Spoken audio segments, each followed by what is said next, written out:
L'Argentine, c'est pas juste Messi ou Maradona, c'est pas juste du foot, du tango ou des steaks énormes. C'est un pays à l'histoire unique, aux traditions surprenantes et plein de secrets que personne ne t'a raconté. Tu savais qu'à Buenos Aires, il y a un métro plus vieux que celui de Paris? Il date de 1913, avec ses wagons en bois d'origine. Et il roule encore. C'est un musée qui bouge.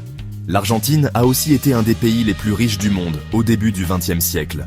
On l'appelait l'élève modèle de l'Amérique latine. Son architecture européenne en est un souvenir. Des cafés de style parisien, des palais italiens. En plein cœur de l'Amérique du Sud. Et t'as déjà entendu parler de la tradition du asado? C'est pas juste un barbecue. C'est un événement social ultra codé. Le feu, la viande, qui fait quoi, qui sert quoi, tout est ritualisé. Un art de vivre.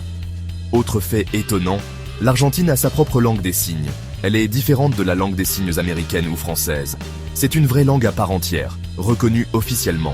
Et tu savais qu'il existe une ville qui parle le gallois? Oui, dans le sud, des familles ont gardé la langue de leurs ancêtres venus du pays de Galles au 19e siècle. Ils boivent du thé, célèbrent les fêtes celtiques, et certains parlent gallois à la maison. Bref, l'Argentine, c'est un puzzle de culture, d'histoire, de contraste. Un pays qu'on ne comprend pas en surface. Il faut creuser, et on trouve de l'or. Tu veux d'autres pays qui te retournent le cerveau? Abonne-toi.